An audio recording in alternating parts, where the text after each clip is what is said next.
আলাইকুম।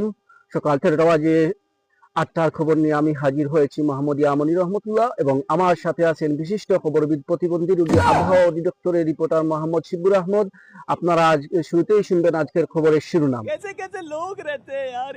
অপবিশ্বাস ট্যাঙ্ক তুলে দিল। সিলেট মদিনা মার্কেটে বেগুন বাস্ট করে 42টি কুকুর সহ 125 তলা বিল্ডিং এর দোষ। যাত্রাবাড়ি মাছের আড়ত থেকে এক প্রতিবন্ধী মুরগির পলাতক। হাম্পা ভাইরাসে বঙ্গোপসাগরে লকডাউন। পঞ্চরোগের সর্বনিম্ন তাপমাত্রা রেকর্ড 0°039 ফারেনহাইট ছিল। রুকো যারা, সবার করো। ওকে, এখন বিস্তারিত খবর শুনতে থাকুন। যাত্রাবাড়ি মাছের আড়ত থেকে একটি প্রতিবন্ধী মুরগি হারিয়ে গেছে। আজিরা নিউজের মতে মুরগিটি এই পর্যন্ত দেশের বিখ্যাত খুনি পাতিহাস সহ মুরগি কামালকে খুন করেছে। বাংলাদেশ পুলিশ জানিয়েছে মুরগিটি বর্তমানে রাজুদার আন্ডাকুশে আশ্রয় নিচ্ছে। রাজুদার আন্ডাকুশ মানে হচ্ছে রাজুদার পকেট পরোটা। সিলেট মদিনা মার্কেটে বেগুন বাস্ট করে 42টি কুকুর সহ 132 তলা বিল্ডিং ধসে পড়েছে। বাস্টের পর বেগুনের বিচি গতিবেগ মিনিটে 48,000 মাইল গতিবেগে ছুটছিল, যার ফলে বিচিগুলো কুকুরের পিছন দিয়ে ঢুকে পাছা দিয়ে বের হয়েছে। তদন্তের মাধ্যমে জানা গেছে যে এতে এনডিআর হাত রয়েছে, কিন্তু এনডিআর অস্বীকার করছে। আমি মনে করতেছি এতে আমেরিকারও হাত রয়েছে, কারণ ওরাও বেড়ে গেছে। আমি যা বুঝতে পারছি ওদেরকেও শেখানো দরকার। এখন আবহাওয়ার খবর শুনতে থাকুন। মেশিনের সমস্যা এসেছে নাকি?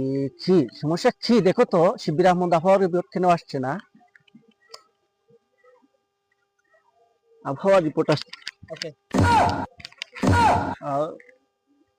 ঠিক আছে নাকি? ওকে ওকে ওকে।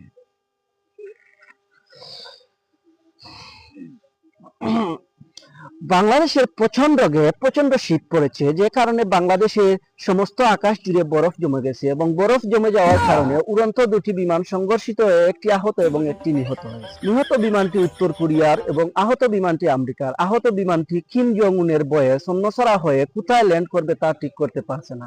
কিম জং উন বলেছেন বিমানটি যেই দেশেই ল্যান্ড করবে সেই দেশকে তিনি পৃথিবীর মানচিত্র থেকে উধাও করে দিবেন।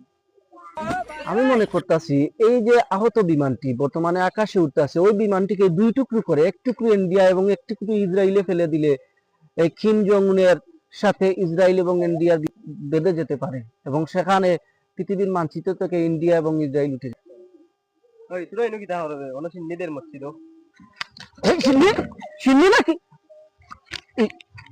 সম্মানিত দর্শক, কিন্তু আপনারা আমাদের পরবর্তী খবরের জন্য অপেক্ষা করতে পারেন। আমরা এখন সিন্নি খেতে যাব।